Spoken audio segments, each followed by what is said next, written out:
Good evening and welcome to the third event of the Executive Speaker Series presented by the Farmer School of Business in partnership with Miami University's Alumni Association.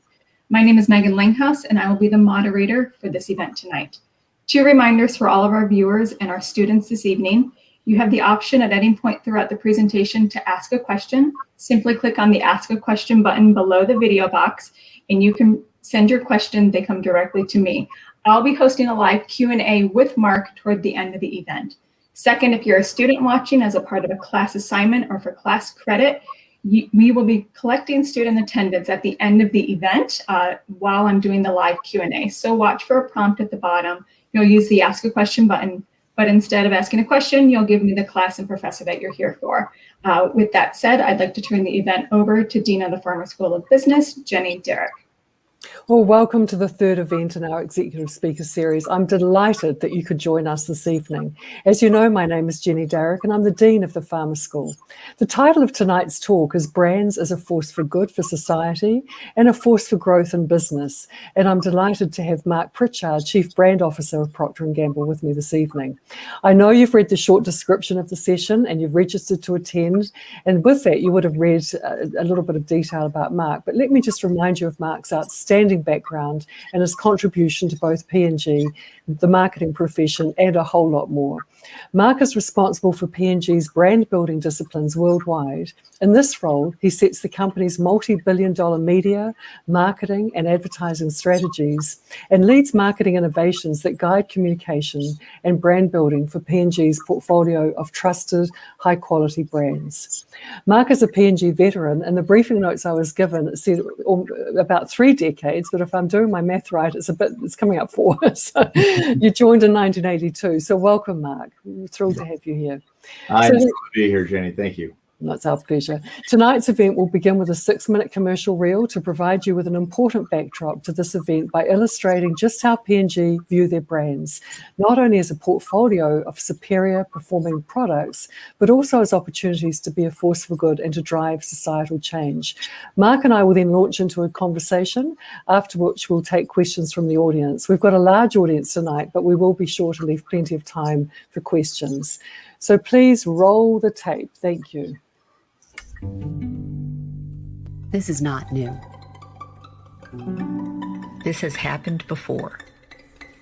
In every downturn and disaster in history, gender equality has been set back as women have stepped forward. Women always bear a heavy cost. More of the frontline care. More of the pay cuts. More of the jobs lost. More of the responsibilities at home. Keeping them from going back to paid work. These times are not unprecedented, but they give us another chance for equality. If we all choose to step forward as equals. Care equal.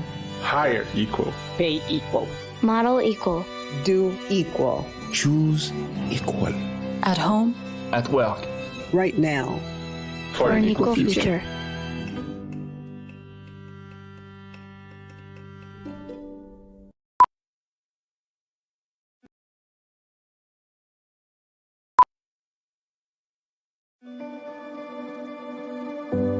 I feel guarded. Judgment. It's fear of rejection. I pause when I'm about to encounter someone new. Hello, this is Joe, my roommate.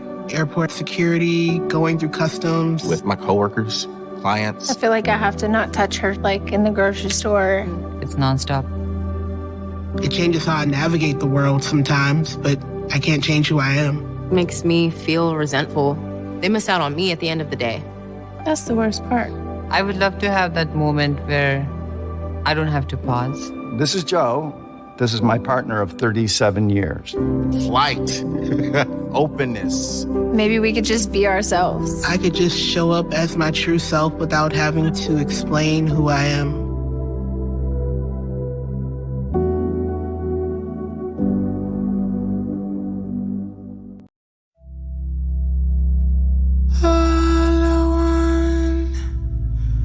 With inverted tongue, from whence does fulfillment come?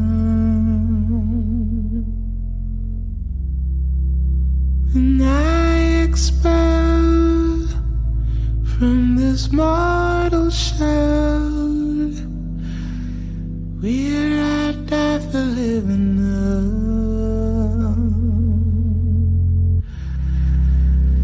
Though you're someone I can't see, cry to me in my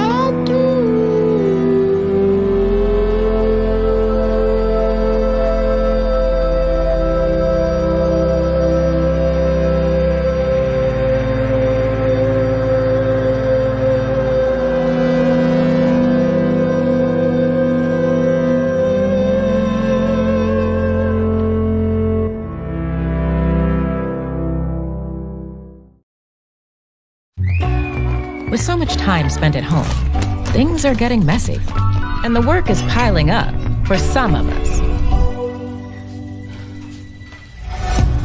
But together, we can tidy this place up, so it's not all on her, or him, or her. Because when we work together, we're better, in our homes and out.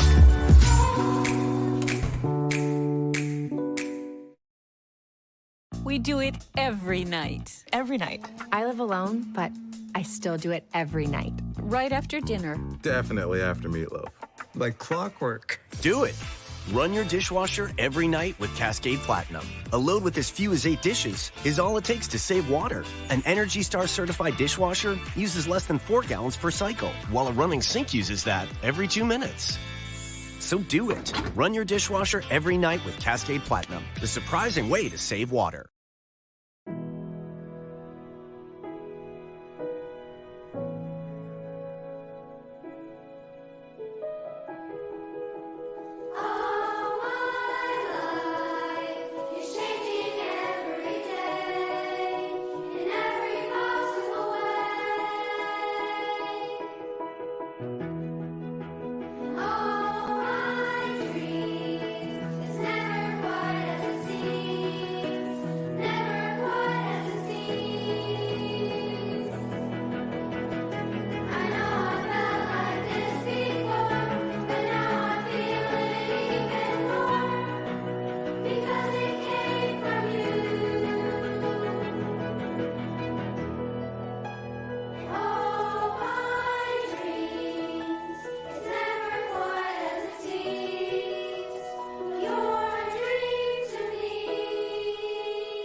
Wow, just wow.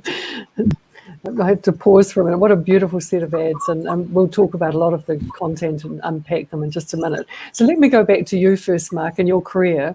You've spent more than 3 decades at P&G, and you started as a cost analyst in the paper division, which I find quite fascinating, and have risen up to the level of chief brand officer.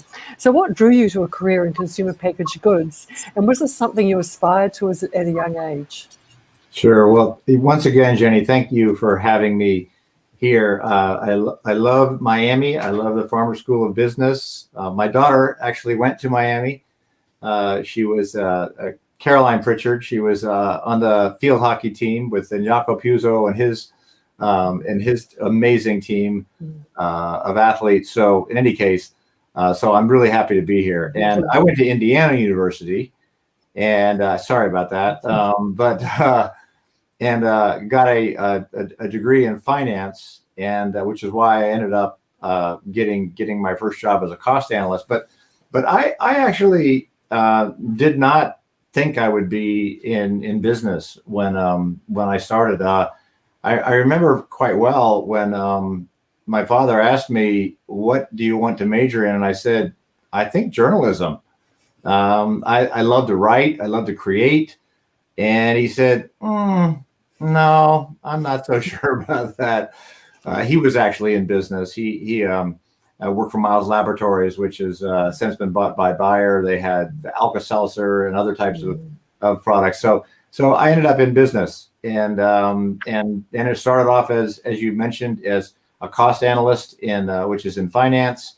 Then I ended up working in the corporate area as a financial analyst, where I did a lot of strategy work. I worked with a lot of the senior managers, and then they said, look, we think you have potential to run parts of our businesses, so we'd like you to get into marketing. I got into marketing.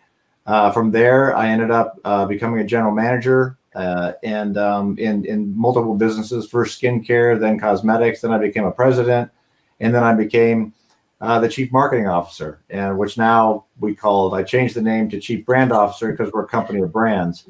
But I never thought I'd be here, but I'm really, privileged and honored to have this position and to be able to speak to amazing people who are here in the Farmer School of Business. And a marketer with a background in finance is a good thing. It really is. You're absolutely correct. Yeah, it's good because you have the combination of financial skills, analytical skills, strategic skills that you can then marry together and be very good at business. Exactly, and build strong business cases. I love it. So I love the reel of commercials, and I was told there'd be a tear-jerking moment, and there were many. But the theme for tonight is brands as a force for good for society and a force for growth in business. Can you unpack this for me and explain to our audience just how brands can drive such positive change? And of course, just please do throw in many examples along the way. Sure. It was a little over 20 years ago when I was at a spiritual retreat in the Colorado mountains with my family, so Caroline and Allison, Natalie, my daughters, and my wife Betsy. And at the very end of this, and I was running the CoverGirl business at the time in cosmetics.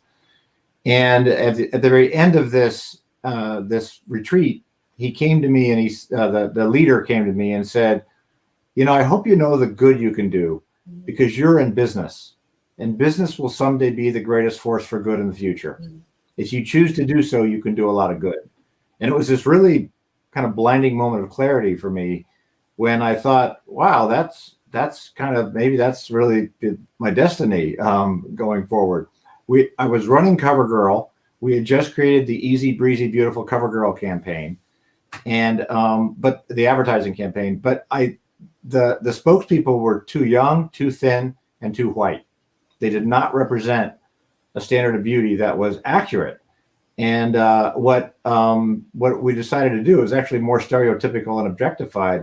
I said, we got to change this.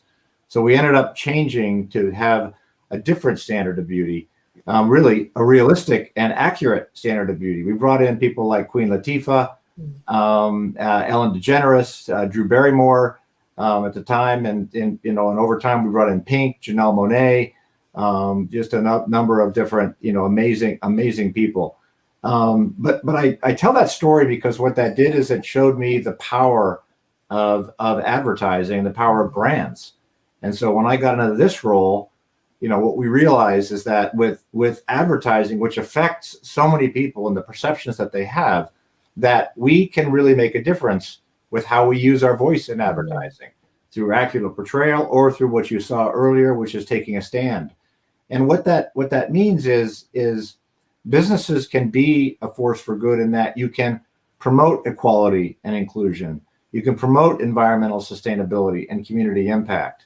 And you can make a huge difference. Always Like a Girl is probably one of the classic examples back in 2014, when we identified an insight that young women have a huge drop in confidence at puberty not because of their periods or other things. It's because of insidious phrases like, you do that like a girl, which is a demeaning and a diminishing phrase. And we said, you know what? We're going to flip that. We're going to make that phrase mean amazing things. And that's when we came out with Always Like a Girl. And literally after a couple of years of this advertising, which then went worldwide, it changed the meaning of the phrase to where 19% of the people before they watched Like a Girl thought it was a positive phrase. 76% of people thought it was a positive phrase after. So that's a change in the meaning, and that's what we can do. And it's not just points of view like the work we show, which I showed you, Choose Equal. You saw The Choice, which we did last year after George Floyd was killed. It also is what you do in your business. So we focus on having equal representation in our business, in our brands, and our agencies behind the camera, because we can have an impact on the overall ecosystem. That's the example of business being a force for good, as well as being a force for growth, which is a basic part of how we operate. I love it. And when you talked about that, you were talking about CoverGirl and how you took a stand there. So I want to lead us into the next question about taking a stand. And you've done so on many important issues. And I believe you've taken some heat for some of the issues that you've championed. So talk to the students, especially who are listening tonight, about why it's important to take a stand and how do you react when the heat is turned up?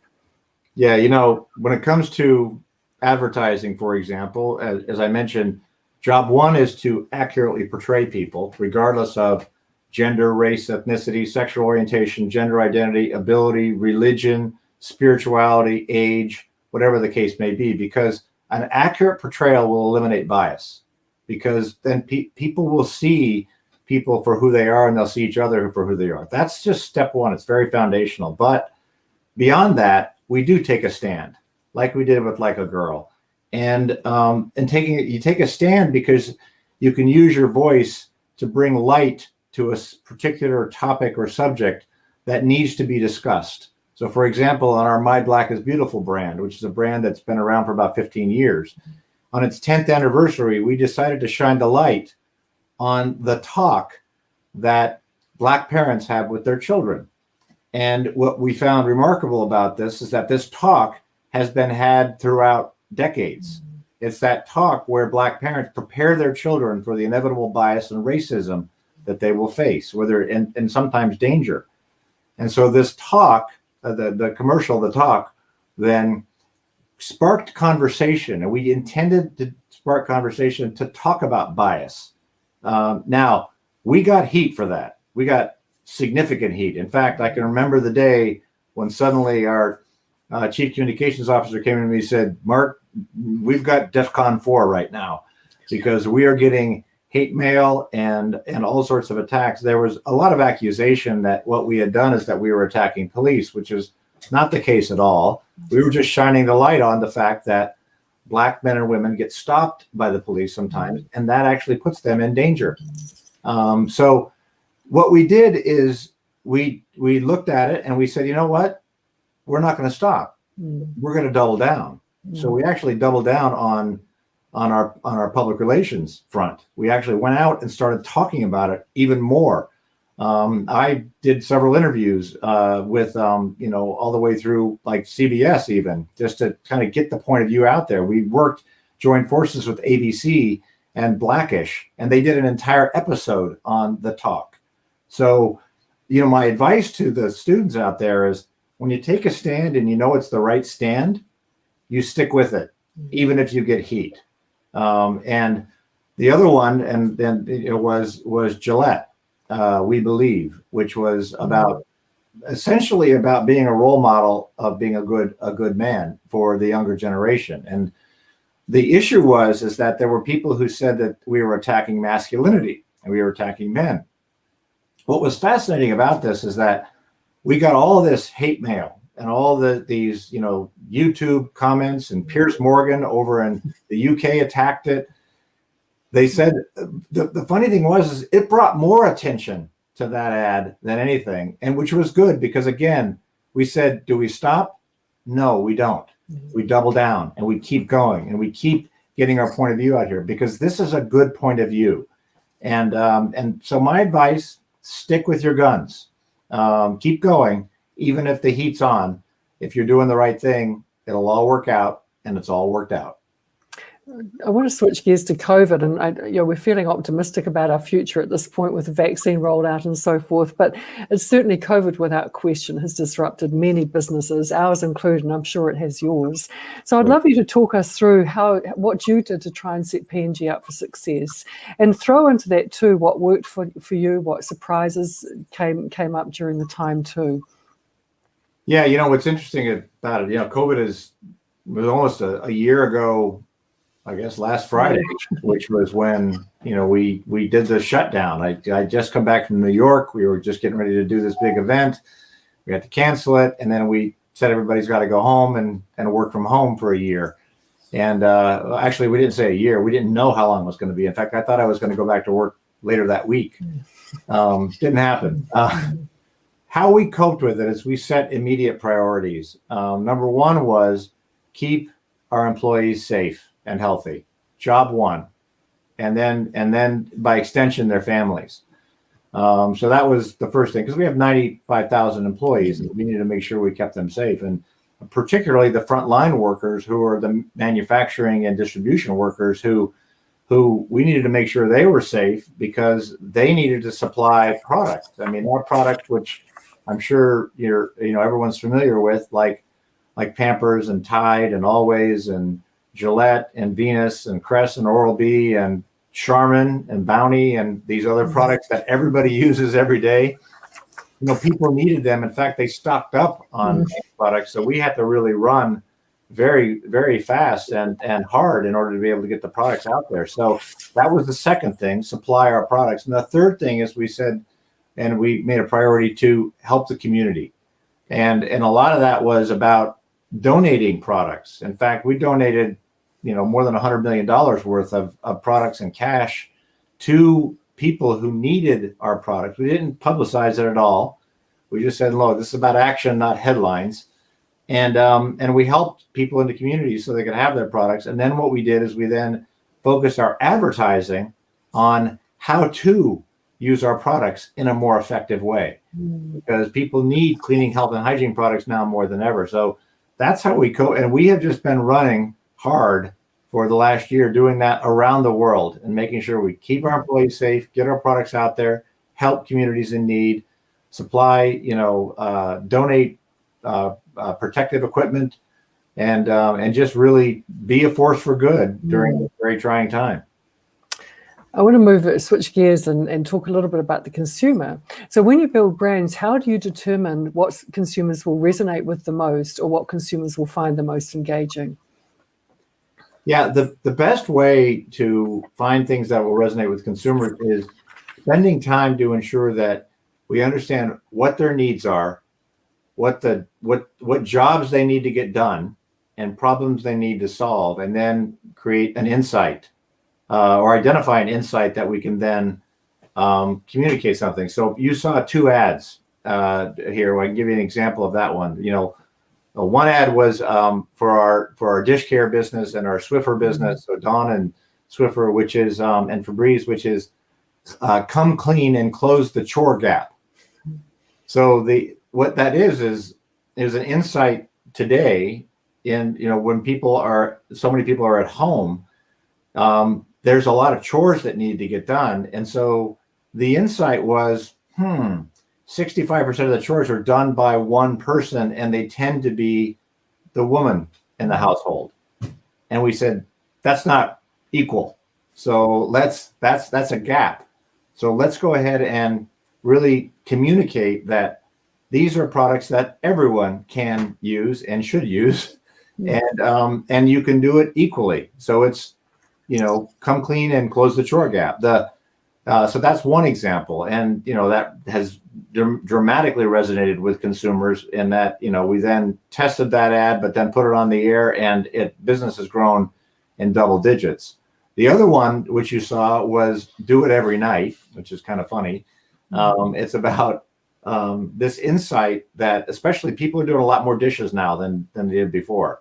But a lot of people don't use their dishwasher.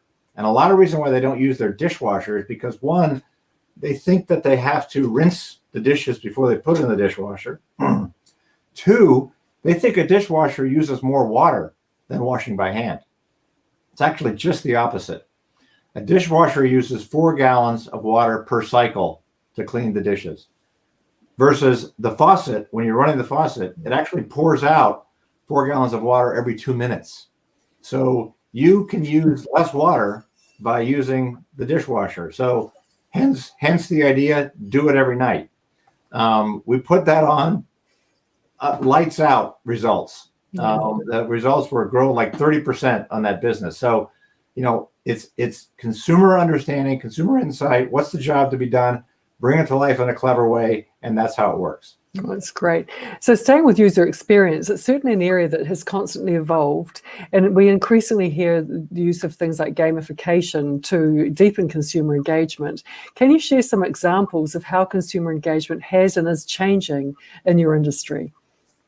Yeah, we're now starting to think about a world without ads as we know them today, because consumers are, when I started with the company, there were 3 broadcast channels, and you created an advertising campaign and you ran it on TV, maybe a little bit of radio, maybe a little bit of print advertising, and you ran it forever. And 90% of the people saw it. Well, obviously that's different now. There's, we are regular, TV is part of it, but TikTok, Snap, Clubhouse, you name it, Instagram, all that. And now gaming, Twitch, we've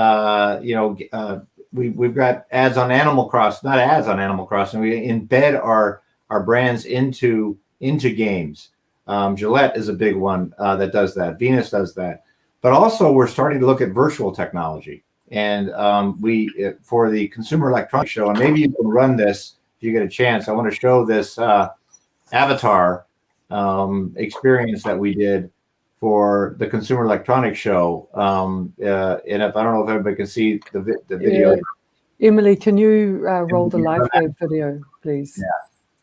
Oh, yeah. So here is this is for an avatar that we actually did at the Consumer Electronics Show, where it's a gaming experience where, because at the Consumer Electronics Show, which usually is in Las Vegas, what we did, it's usually a physical experience. We couldn't do that. So we made it a virtual experience. So we brought people into what we call our P&G Life Lab.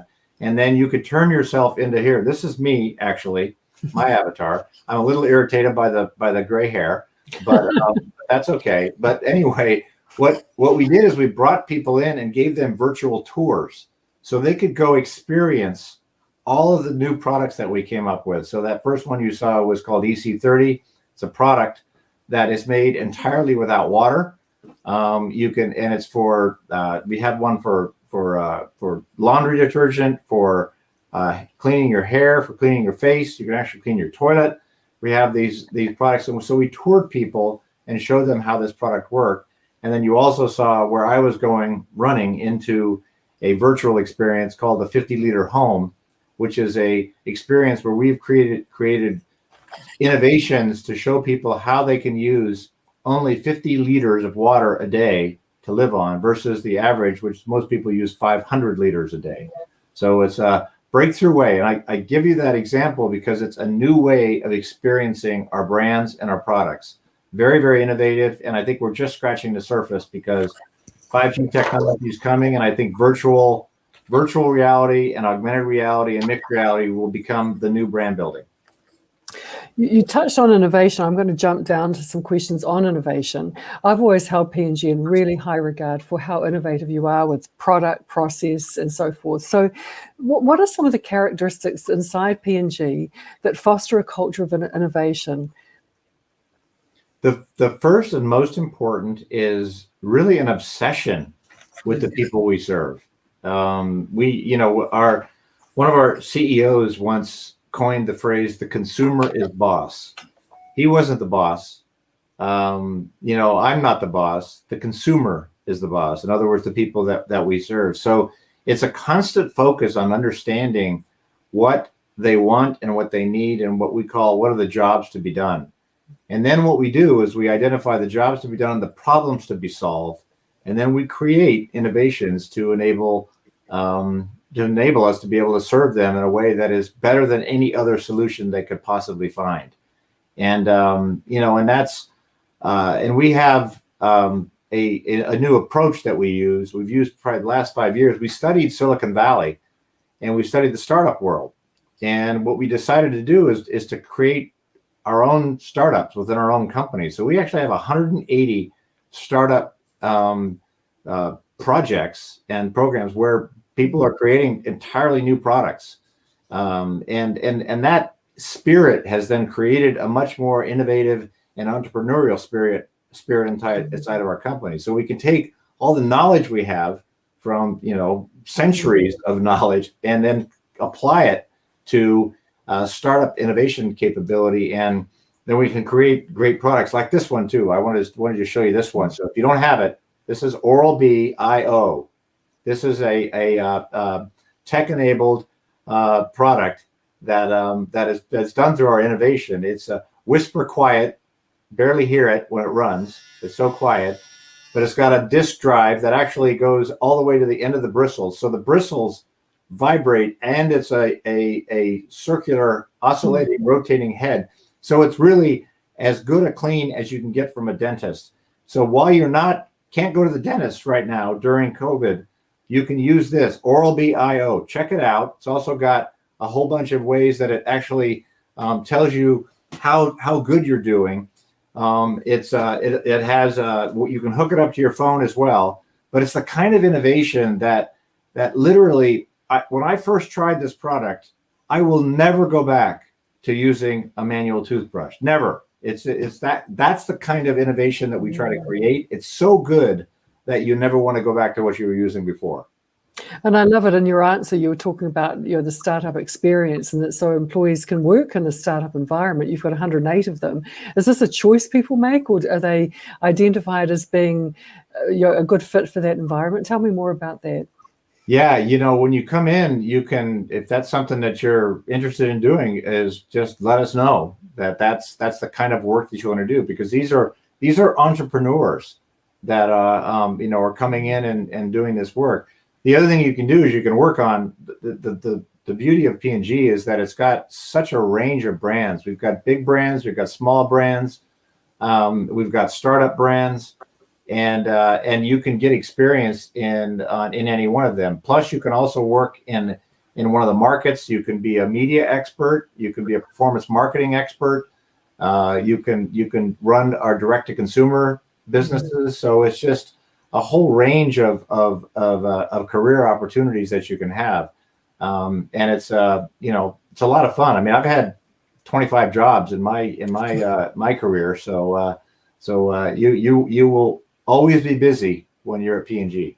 I want to stay with the notion of employees and focus on DE&I initiatives just for now. And I know through your commercials and some of your discussion, you've talked about your approach to DE&I, but can you lean in and talk about how P&G has changed its hiring and retention practices to ensure that you've got a far more diverse workforce? Yeah, it's a very simple principle that we have, and we've had it for quite some time, which is we want to ensure that our workforce is representative of the population of people we serve. So that means equality between women and men. So we want 50-50 representation at every level of the company. And today we have 48% of our managers are women. We are getting very close to getting to 50-50 at every level. Within the organization that I run, which is the brand function, which is about 4,500 people, we are 5 promotions away from being 50-50 at every level. And that's the way we look at it. That's so we hire equally, and then we work on development and advancement equally, so we can get to that point. The same thing when it comes to race and ethnicity. Yeah. We want to have a population in the United States, a workforce that is representative of the population. So that would be 13% Black, 18% Hispanic, 6% Asian Pacific American, and then 2% Native American, and then 2 to 3% mixed race. So we want to get to that level as well. And then while we also have a very open in terms of inclusiveness around sexual orientation and gender identity, as well as ability. And so we want everyone. And we have what we call networks, affinity networks. I run the African Ancestry Leadership Network. My partner Carolyn Tastad, who is the group president of North America, runs our gender equality. Jen Davis, who is our affinity group. Jen Davis is our president of our FemCare business, runs our Hispanic group. So we have our most senior leaders run these networks. So we ensure that we are hiring, training, retaining, building community, And then it translates to the work you saw. It translates to accurate portrayal, and it translates to taking a stand, and it translates to making a difference behind the camera as well. So we make sure that our agencies and everyone we work with has the same kind of a workforce. Oh, that's fantastic. So thinking about the industry that you're in, what do you think the future of consumer brands will look like? Well, I think the good news is that people will hopefully always want cleaning, health, and hygiene products like we bring. So they always want to do their laundry with, products like Tide and Downy and use Head and Shoulders and Pantene for shampoos and Crest and Oral-B and Venus and Gillette. So, and Charmin, obviously, too. So the product wise, I think the needs will always be there, but how we deliver them will always change.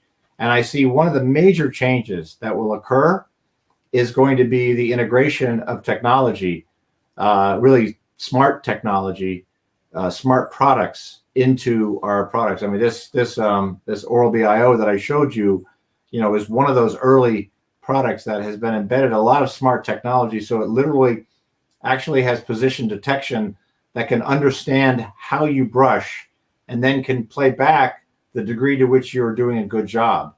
And it actually gives little signals, and it gives you can plug it into your phone and you can see how you're doing. You can send it to your dentist and hygienist, but it's a smart product. We'll see a lot more of those kinds of products. I think the other thing is it'll change marketing and brand building. Brand building is far more data driven now in terms of consumer data, understanding, so you can understand who, not necessarily exactly who the people are, having personally identifiable information, but enough about the consumers that we can make sure we can deliver them useful information and help engage them in a different way.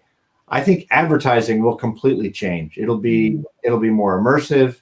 It'll be more experiential. We're doing a lot of partnerships with the Amazons and the Hulus and Netflix and others of the world to create content that where our brands show up in not as an ad, but in a much different way. So it's just going to keep, we call it constructive disruption, constantly changing and disrupting, but doing it in a way that creates growth and value. I love it. So we've got two more questions before I hand it to Megan, who's going to take questions from the floor. So this is a career advice for students question. It's a bit long, so hopefully you're ready for it. So what career advice would you give to students who are listening, and maybe separate it into two parts? Part one for incoming freshmen as they enter into Miami University, and two for someone who's been out working for just a few years. And for this group, what should they pay attention to as they're building their career within an organization? Yeah, I think if as an incoming freshman, I would really focus on, my advice to you is just focus on hard work and just putting the work in. That there's just no substitute for that, and that build the habits, build the discerning mind, the build your curiosity. I can remember one time when I think I may have been a sophomore, when I finally realized that, a lot about going to college was about learning to learn, learning how to learn.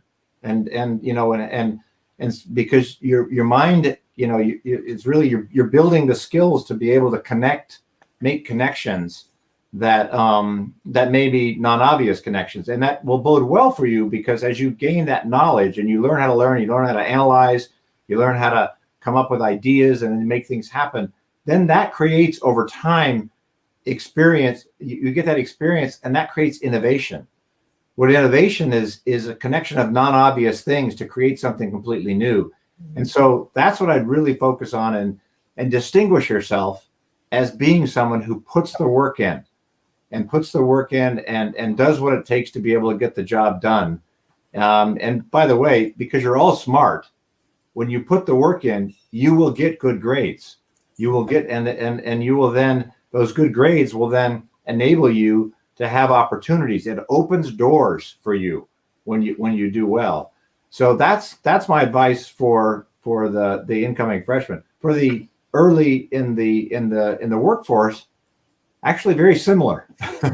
Put in the work. You know, you're learning basic and foundational skills that will benefit you for the rest of your career. I can still remember my first job, and I still remember my first week, and I still remember my first, experiences. It was all about learning how to think critically, how to be discerning, how to analyze something, how to make a connection, how to draw a conclusion, how to then make a recommendation, and then how to communicate that. So, putting that work in is so important. And over time, what will happen again is that people will recognize you as someone who gets the job done.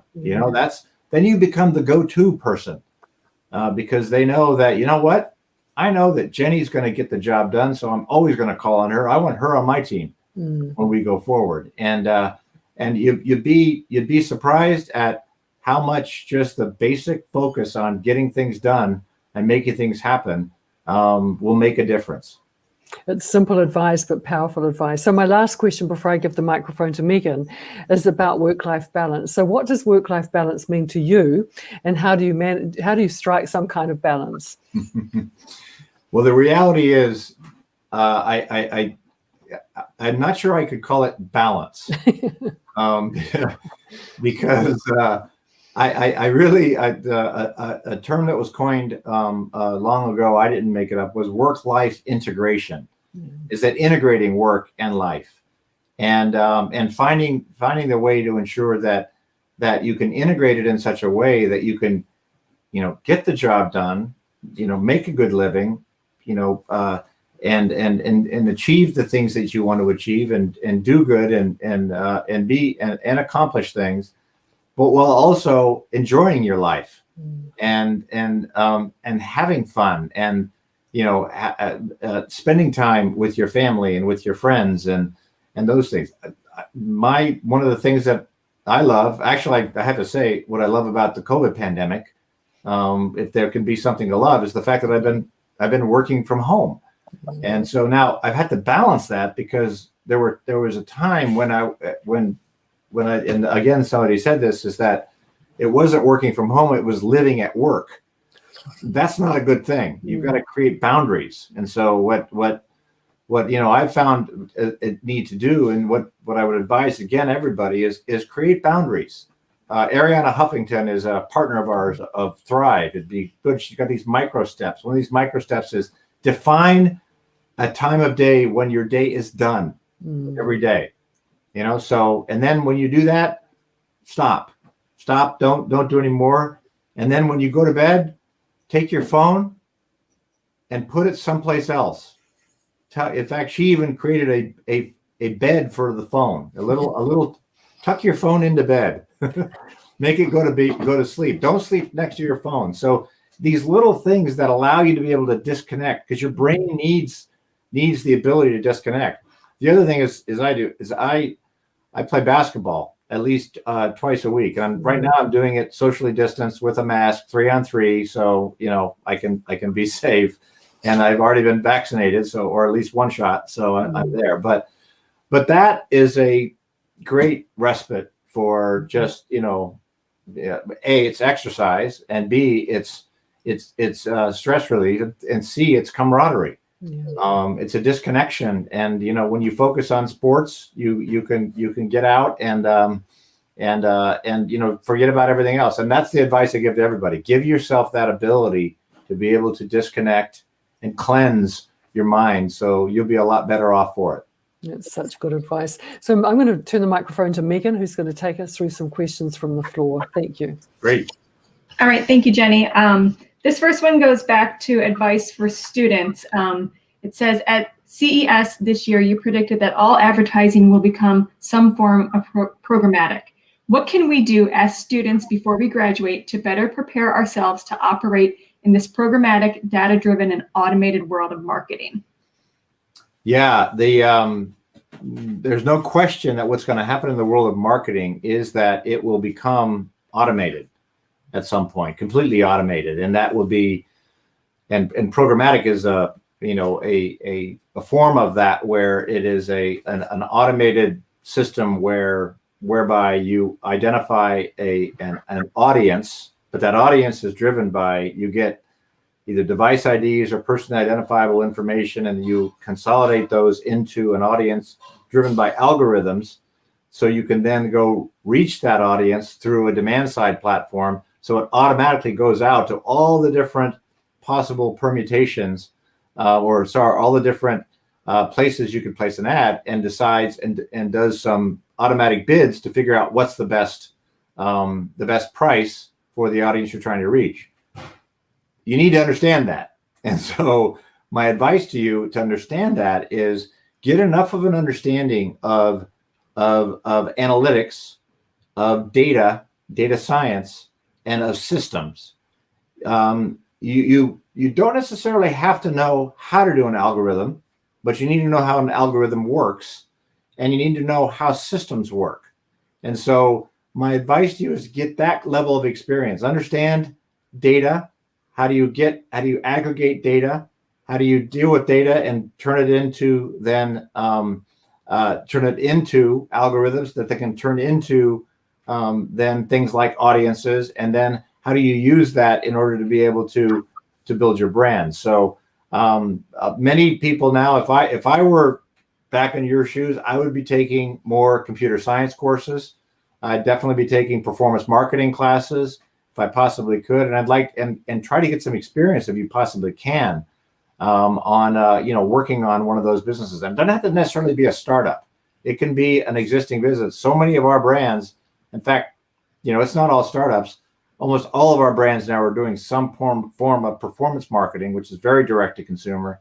And then probably more than 40, or getting close to 50% of our brands are buying their digital media programmatically, and that will soon happen in TV.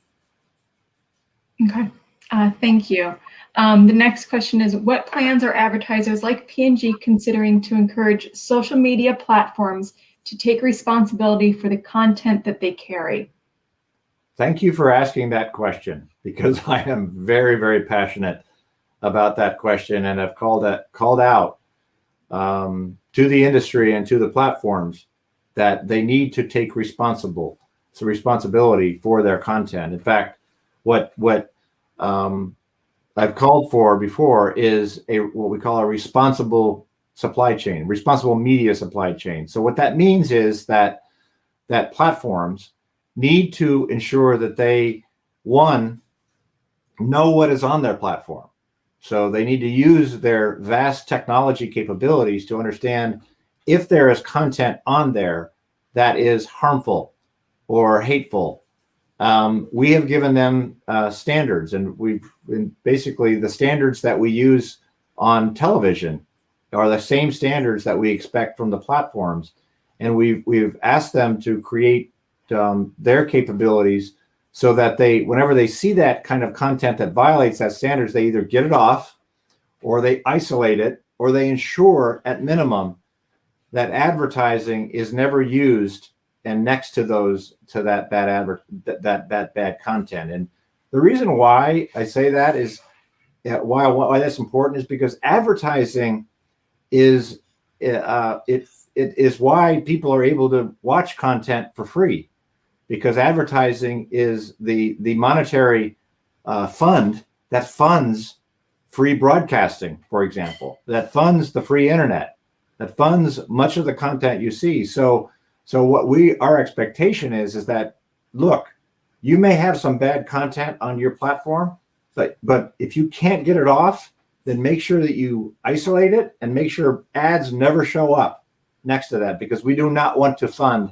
that kind of content. And we have done created this expectation with the platforms. We actually work with the industry on something called the Global Alliance for Responsible Media to ensure that they are doing this, and they are giving us alternatives. So no advertising ever funds harmful content. Okay, thank you. The next one's going back to a force for good. Have you faced any resistance, either internal or external, to the idea that companies have a responsibility to be a force for good? If you did, how have you overcome it? Yeah, there's been skepticism about it, probably more than anything else. I think people have felt that being a force for good is something that you can do, as kind of a corporate effort or a philanthropic effort, and it's not for business. But that's not right. If you're a force for good without growth, then you are philanthropy. But that's not a sustainable proposition, because philanthropy means it's nonprofit, which means you can't make money.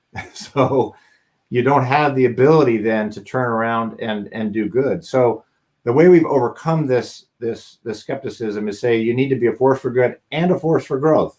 And so one needs to lead to the other. And then we've demonstrated that advertising that accurately portrays, advertising that takes a stand, actually outperforms other advertising. It has an increase in trust of about 10% increase in trust, and sometimes a 20% increase in purchase intent. Second is that consumers expect brands to be a force for good now and a force for growth. Much of the sustainability innovations that we have need to be able to. We're helping consumers be more sustainable, and then they're expecting innovations that are sustainable. So it's essential that we do so. So we're overcoming it by demonstrating how it works. And now what we're seeing is investors are expecting us to do it as well. Okay, just a reminder for our students, if you're here for a class assignment or class credit, you can go ahead and use the Ask a Question button to submit your class and professor's name. So instead of asking a question, just give me that information. This might be a tricky one, but what has been your favorite campaign to work on? Oh my gosh, my favorite campaign to work on. My life favorite is Easy Breezy Beautiful Cover Girl. That was the campaign that was so much fun to create and then develop over time. So I love that campaign, and I think it really made a big difference. But there's been so many more since then. I've enjoyed recently doing campaigns like the Talk, the Look, and the Choice, because they have such a profound impact on how people think about things. And so those are campaigns that I love because of the impact that they have. And I like what Always has done. Like a Girl was, such a breakthrough. It really changed the nature of the conversation in business with that campaign. And anyway, I could probably go on. So you're right. It is a hard question because I have so many favorites. All right, switching gears a little bit. How do you build a successful marketing campaign and attract new customers for products where people are generally investing little time into their purchase decision and tend to buy the same product every time? What's interesting about that is that it's a little bit how marketing works. In that generally, especially with products like toilet paper and paper towels and shampoos and toothbrush and toothpaste and those kinds of things, people use them every day, but they don't think about them that much. And one of the things that's important for us to do is and I advise you, if you all get a chance to do this, is study cognitive and behavioral science, because you learn how the brain works. And how the brain works is people tend to prefer things that are familiar, easy to process, and appear to be popular. And so that's a lot of what we try to do on our brands. We try to create familiarity. And familiarity means you show up all the time. You see our ads a lot. You also hear the same idea over and over again. So on Tide, if it's got to be clean, it's got to be Tide. Bounty is the quicker picker-upper. These are ideas that are easy to process, and they're familiar, and people prefer that. And then by virtue of having, it's why we're the world's largest advertisers, we want to make sure that our brands are always top of mind, which is called in cognitive terms mental availability. You want your brand to be available mentally to consumers, and then physically available. So if you go into the store, you will see a big shelf full of Tide. and Pampers and Crest and other types of brands. So it's physical availability and mental availability. And when you go online, when you search for laundry detergent, the first few will probably be Tide, or at least we want them to be. So that's how you help you create this then almost an automatic way of thinking about things. So if somebody says laundry detergent, the first thing that pops into your mind is Tide. And that's part of what marketing is about, is making it to the point where it's almost an automatic decision, because people are thinking about that particular brand. Is that when people think about laundry detergent, it's Tide. When people think about diapers, they say Pampers. When they think about toothpaste, they say Crest. That's how marketing works, and that's how I hope you all figure out how to do the same thing. If you could go back and give college-aged Marc Pritchard advice, what would it be? The most simple advice, which I didn't get until much later in life, that I wish I had had then, was to be useful. Do everything you can to be useful. Useful in whatever you do. I wake up every morning and I, pray for the strength to be useful to whoever I come in contact with, whether it be my colleagues, people who work with me, people who I'm on a Zoom call with, trying to make a decision or help them out, or, to be useful to the audience that I'm speaking with. So, I am hopeful that I am useful to all the folks here, and having that very simple mantra has helped me a lot, because what it does is it helps me get outside of myself. What happens too often, but we're human beings, is, we think about ourselves, and we think sometimes about ourselves, to our own detriment, because we're worried too much about us, and so the best thing to do is to start thinking about other people and look outwardly. And when you can do that and be useful to other people, then it actually makes your life a lot better. And it, back to the advice to the freshmen and to the people who are starting, it also distinguishes you as being someone who people can count on, and someone who they know can make things happen. And so that's my advice: be useful. All right, since we're right at 6:58, I'm going to bring Jenny back in to close things up. Jenny? Well, thank you so much, Marc, for the privilege of your time. And what a great lot of gifts you've delivered our audience, especially our students who are listening tonight. I don't know how long we've been talking for, about 55 minutes, but they've had the most action-packed insight to marketing that they could ever have wished for. So thank you so much. We're just so grateful to you. We appreciate it. Thank you, Marc. Well, thank you so much, Jenny. It was an absolute privilege and an honor to be here and to speak with the Farmer School and with Miami. I like I said, I love the school, and it's got a little place in my heart. And you've got amazing students and really an amazing university. So I hope that I get to see more students at P&G. And I just would. Once again, thank you for having me here, and my closing comment would be love and honor. Well done. Thank you.